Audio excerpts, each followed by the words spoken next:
여러분, 혹시 이런 경험 없으신가요? 분명히 싫다고 말했는데도 마치 듣지 못한 것처럼 자신의 뜻만을 밀어붙이는 사람. 불편함을 넘어 불쾌함까지 느끼게 하는 일방적인 강요에 맞닥뜨렸을 때 우리는 어떻게 해야 할까요? 오늘은 이처럼 타인의 의사를 무시하고 강요하는 사람들의 특징을 깊이 이해하고 그 속에서 우리 자신을 지키며 더 나아가 관계를 현명하게 이끌어가는 방법에 대해 함께 이야기 나눠보려 합니다. 단순히 피하는 것을 넘어 우리의 자존감을 지키고 당당하게 세상에 맞서는 용기를 얻어가는 시간이 되기를 바랍니다. 이는 비단 개인적인 관계뿐만 아니라 직장이나 사회생활 등 다양한 상황에서 우리가 겪을 수 있는 보편적인 어려움이기에 오늘 이 시간이 더욱 의미 있을 것입니다.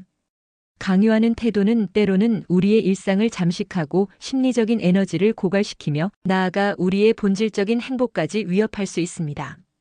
그래서 우리는 이 문제에 대해 결코 가볍게 넘어가서는 안 됩니다. 먼저 타인의 의사를 무시하고 자신의 뜻을 강요하는 사람들은 어떤 특징을 가지고 있을까요? 우리는 종종 이들을 마주할 때 그들의 행동이 단순히 이기심에서 비롯된다고 생각하기 쉽습니다. 하지만 조금 더 깊이 들여다보면 그 안에는 복합적인 심리적 요인들이 작용하고 있음을 알 수 있습니다. 이러한 강요적인 태도는 단순히 한두 번의 실수가 아니라 그들의 내면에 깊이 뿌리박힌 사고방식과 감정 구조에서 비롯되는 경우가 많습니다. 크게 세 가지 유형으로 나누어 볼 수 있으며 각 유형별 특징을 이해하는 것은 우리가 그들에게 더욱 효과적으로 대처하는 데 중요한 첫걸음이 될 것입니다. 첫째, 자기중심적 확신에 사로잡힌 사람들입니다. 이들은 자신의 생각과 방식만이 옳다고 굳게 믿으며 심지어는 자신만이 진리를 알고 있다고 착각하기도 합니다. 세상은 자신의 시선으로만 해석되며 타인의 의견은 단지 부차적인 것에 불과하다고 여깁니다. 이러한 확신은 종종 어린 시절부터 형성된 경험이나 사회생활에서의 성공 가도에서 비롯되기도 합니다. 자신이 옳다고 믿는 길을 걸어왔고 그 결과 성공을 맛봤기 때문에 다른 사람의 의견 역시 자신의 방식대로 따르는 것이 최선이라고 생각하게 되는 것이죠. 마치 어둠 속을 헤매는 사람들에게 자신이 든 횃불만이 유일한 빛이라고 믿는 것처럼 말입니다. 이들에게 아니오라는 대답은 자신의 확신에 대한 도전으로 받아들여질 수 있습니다. 이러한 사람들은 종종 자신의 성공 경험을 바탕으로 다른 사람들에게 조언을 가장한 강요를 서슴지 않으며 그들의 시야는 자신의 경험에 갇혀 다른 가능성을 보지 못하게 됩니다. 그들은 때로는 순수한 의도로 돕고자 하는 마음을 가지고 있을지라도 그 방식이 강요로 느껴지는 이유는 그들이 타인의 상황과 감정을 깊이 헤아리지 못하기 때문입니다. 이러한 자기중심적 확신은 타인과의 진정한 소통을 가로막는 가장 큰 장벽이 됩니다. 둘째, 통제 욕구가 강한 사람들입니다. 이들은 주변 환경과 사람들을 자신의 영향력 아래에 두려 하는 경향이 있습니다. 모든 것이 자신의 계획대로 자신의 통제 하에 움직일 때 비로소 안정감을 느끼는 것이죠. 이러한 통제 욕구는 때로는 깊은 불안감에서 비롯되기도 합니다. 불확실한 세상에서 예측 가능한 질서를 만들고 싶어하는 무의식적인 갈망이 강요라는 형태로 표출되는 것입니다. 이들은 예측 불가능한 상황이나 통제할 수 없는 변수에 대해 극도의 불안감을 느끼며 이를 해소하기 위해 타인을 자신의 의도대로 움직이려 합니다. 마치 퍼즐 조각을 맞추듯 모든 사람을 자신이 원하는 자리에 두려 하는 이들에게 우리의 자유로운 의지는 통제 불능의 변수로 느껴질 수 있습니다. 이러한 사람들은 종종 내가 아니면 안 된다는 강박적인 사고를 가지고 있으며 팀 프로젝트나 가족 내에서 모든 의사결정을 독점하려는 경향을 보입니다. 그들은 타인의 자율성을 존중하기보다는 자신의 방식대로 모든 것을 이끌어가는 것이 가장 효율적이고 안전하다고 믿습니다. 이러한 통제 욕구가 심화되면 상대방의 작은 일탈에도 크게 분노하거나 비난하는 모습을 보이기도 합니다. 그들에게는 통제야말로 세상을 살아가는 유일한 방식이기 때문입니다. 셋째, 내면의 불안정을 감추려는 사람들입니다. 아이러니하게도 타인을 강하게 밀어붙이는 행동은 종종 자신의 약함과 불안정함을 감추기 위한 방어기제일 수 있습니다. 스스로의 가치에 대한 확신이 부족하거나 자신의 의견이 쉽게 무시당할까봐 두려워하는 마음이 강요라는 공격적인 태도로 나타나는 것이죠. 이들은 자신의 내면 깊숙이 자리한 열등감이나 무력감을 외부에 대한 강한 통제와 주장으로 상쇄시키려 합니다. 마치 작은 동물들이 자신의 약점을 숨기기 위해 몸을 부풀리듯 이들은 강요를 통해 자신의 존재감을 과시하고 내면의 나약함을 가리려 합니다. 이들의 강요는 자신에 대한 믿음이 부족한 마음의 외침일 수 있으며 외부로부터의 인정을 통해 자신의 가치를 확인받으려는 무의식적인 시도이기도 합니다.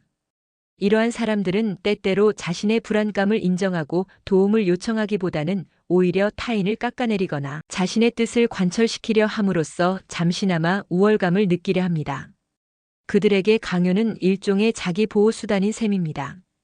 이처럼 강요하는 사람들의 심리적 배경을 이해하는 것은 그들의 행동을 단순히 비난하는 것을 넘어 보다 현명하고 지혜로운 대처 방안을 모색하는 데 중요한 통찰력을 제공해 줄 것입니다. 그렇다면 이처럼 불쾌한 강요에 직면했을 때 우리는 어떻게 현명하게 대처해야 할까요? 단순히 참거나 회피하는 것은 장기적으로 우리의 정신, 건강과 자존감에 해로운 영향을 미칠 수 있습니다. 때로는 상황을 악화시키거나 상대방에게 우리의 침묵을 동의로 오인하게 만들 수도 있습니다. 이제 우리는 당당하게 우리의 권리를 주장하고 건강한 관계를 만들어가는 방법을 배워야 합니다. 이는 단순히 상대방에게 반대하는 것을 넘어 우리 자신의 경계를 명확히 하고 우리의 가치를 지켜내는 능동적인 과정입니다. 우리는 결코 강요의 희생양이 되어서는 안 됩니다. 우리의 삶은 우리가 주인이 되어야 하며 그 어떤 누구도 우리의 의사를 무시하고 자신의 뜻을 강요할 권리는 없습니다. 첫째, 경계를 설정하는 단호함이 필요합니다. 아니요라고 말하는 것을 주저하지 마세요. 미국의 작가이자 철학자인 헨리 데이비드 소로는 이렇게 말했습니다. 무엇이든지 정직하게 아니라고 말하는 것이 그것이 아닌 것을 억지로 하겠다고 말하는 것보다 낫다. 우리의 거절은 결코 상대방에 대한 적대감이 아니라 우리 자신에 대한 존중의 표현입니다. 감정적으로 격해지기보다는 차분하고 명확한 어조로 우리의 입장과 한계를 전달해야 합니다. 이때 중요한 것은 감정을 배제하고 사실에 기반하여 이야기하는 것입니다. 예를 들어, 그것은 제가 할 수 없는 일입니다. 혹은 제게는 다른 계획이 있어서 참여가 어렵습니다와 같이 주어를 나로 시작하여 나의 입장을 분명히 밝히는 것이 중요합니다. 상대방의 강요가 개인적인 영역을 침범할 때는 더욱 단호하게 이것은 제 개인적인 결정입니다. 더 이상 이 문제에 대해 이야기하고 싶지 않습니다라고 선을 긋는 용기가 필요합니다. 이러한 명확한 경계는 상대방에게 우리의 한계를 인지시키고 더 이상 무리한 요구를 하지 않도록 유도하는 효과적인 방법입니다. 건강한 관계는 명확한 경계 위에서만 성장할 수 있습니다.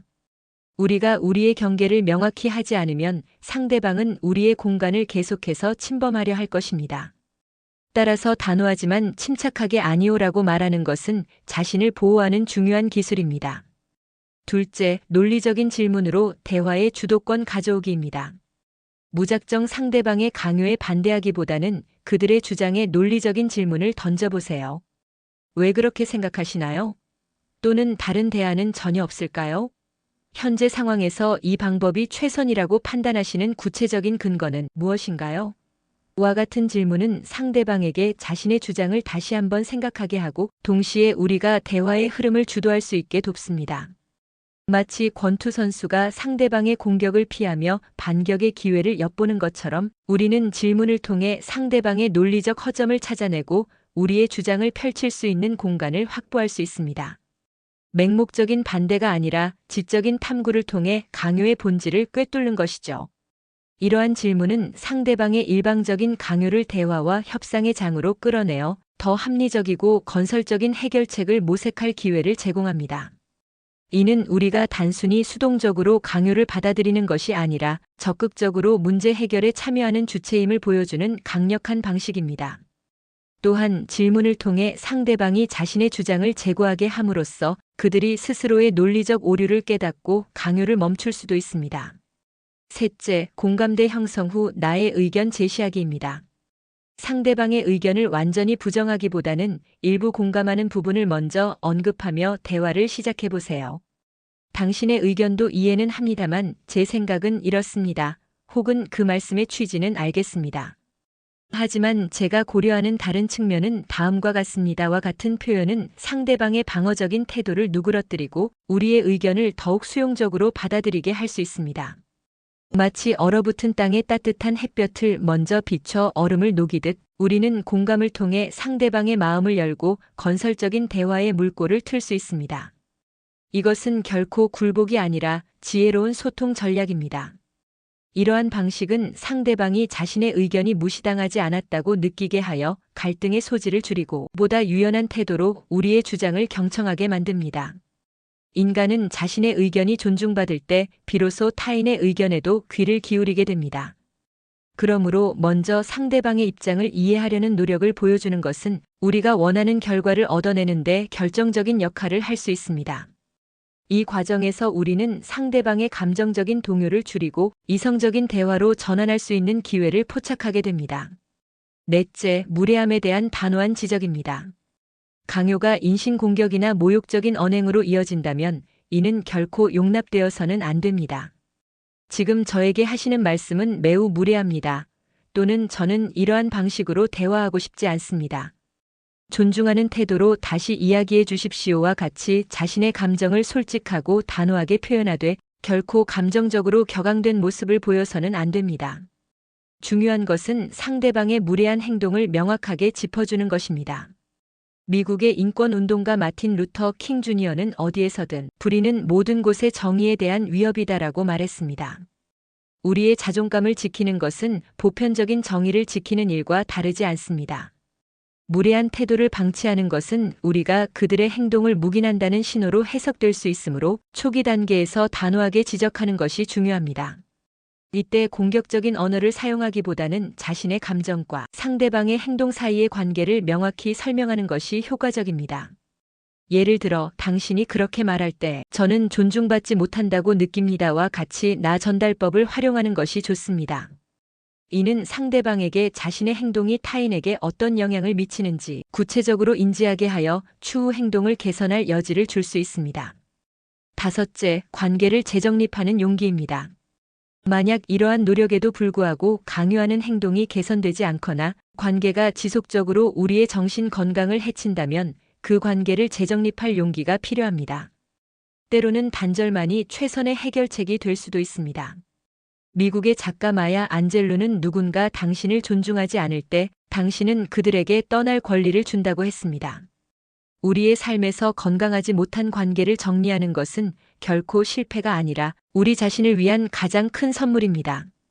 당신의 삶은 당신의 것이며 누구도 당신의 행복을 강요할 권리가 없습니다. 이러한 결정은 결코 쉽지 않겠지만 장기적인 관점에서 보면 우리의 삶의 질과 정신적 평화를 지키는데 필수적인 선택이 될 수 있습니다. 이는 이기적인 행동이 아니라 자기 자신을 존중하고 보호하는 가장 중요한 형태의 자기애입니다. 때로는 이별이라는 형태로 관계를 정리하는 것이 더 이상 독이 되는 관계에 머무르지 않고 새로운 가능성을 찾아 나아가는 용기 있는 발걸음이 될 수 있습니다. 우리 각자의 삶은 한정되어 있고 소중합니다. 그 소중한 시간을 불필요한 고통과 강요 속에서 소모하는 것은 결코 현명한 선택이 아닐 것입니다. 따라서 때로는 과감한 결정을 통해 우리의 삶을 긍정적인 방향으로 이끌어갈 필요가 있습니다. 사랑하는 여러분, 우리는 모두 존중받을 가치가 있는 소중한 존재입니다. 일방적인 강요에 흔들리지 마세요. 우리의 목소리에는 힘이 있으며 우리의 결정은 존중받아 마땅합니다. 당신이 옳다고 믿는 것을 당당하게 주장하고 당신의 삶의 주도권을 굳건히 지켜나가십시오. 모든 강요 속에서도 당신의 빛은 결코 가려지지 않을 것입니다.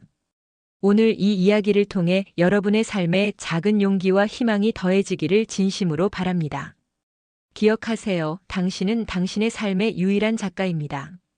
당신의 스토리는 당신이 쓰고 당신의 선택으로 채워져야 합니다. 그 어떤 누구도 당신의 펜을 빼앗거나 당신의 스토리를 강요할 수 없습니다. 당신의 삶의 페이지들을 자신감과 존엄함으로 가득 채우세요. 당신의 내면의 목소리에 귀 기울이고 그 목소리가 이끄는 대로 용기 있게 나아가십시오. 감사합니다.